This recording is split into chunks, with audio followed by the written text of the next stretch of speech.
আপনার এখানে স্টিল দিয়ে লেখা আছে, এটা যে ঝুলছে যে লোগোটা ওইটা ব্যবহার করছে। আর এক্সপোর্টের ফিনিশিং গুলা ভাই লোকালের ফিনিশিং এর কখনো মিলবে না, এদের ফিনিশিংই ভিন্ন, এদের ফেব্রিক্স ভিন্ন, এদের কোয়ালিটি ভিন্ন, টোটালি কিন্তু ভিন্ন। সেক্ষেত্রে এক্সপোর্ট পছন্দ মানুষ এই জন্য করে যে কালারগুলো থাকবে, তারপরে হচ্ছে পরে মজা পাবো, অনেক দিন পড়তে পারে। হ্যাঁ দেখেন প্রত্যেকটা কালারই এত চমৎকার আর এত সুন্দর সুন্দর কালার, আমি সবগুলো খুলে দেখাচ্ছি না।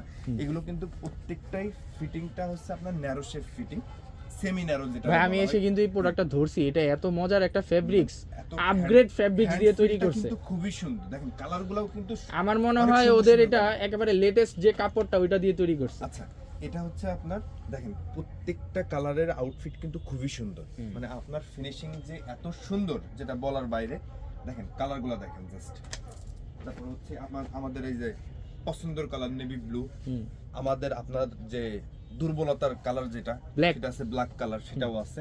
এই দেখেন একটা কালার, তার মানে প্রোডাক্ট ভাই হাতে নেওয়া লাগবে, এটাই আছে মেন কথা। আমি ফোনে যত চেষ্টাই করি না কেন, এর যে হাতে নেওয়াটা যে ফিলটা, এটা আমি আপনাদের কিভাবে বোঝাবো, আপনার ভিউয়ার্স যারা আছে তাদের কিভাবে বোঝাবো? আপনি যে আমার কাছে এই যে এতটুকু দূরত্ব আছেন, আপনি কি বুঝতেছেন যে আমি যে প্রোডাক্টটা ধরতেছি এটা কি বুঝতেছেন আপনি বলেন? এটা ধরা লাগবে। সেই ক্ষেত্রে প্রোডাক্ট যদি আপনি না ধরেন তাহলে এটার আসলে অনেকে কথা বলে, অনেকভাবে কথা বলে। আমি চাই আমার কাস্টমার যারা হবে বা আমার কাস্টমার যারা আছে, আমার প্রোডাক্টটা যেন এসে দেখে নিয়ে যায়, এটা রিকোয়েস্ট থাকবে।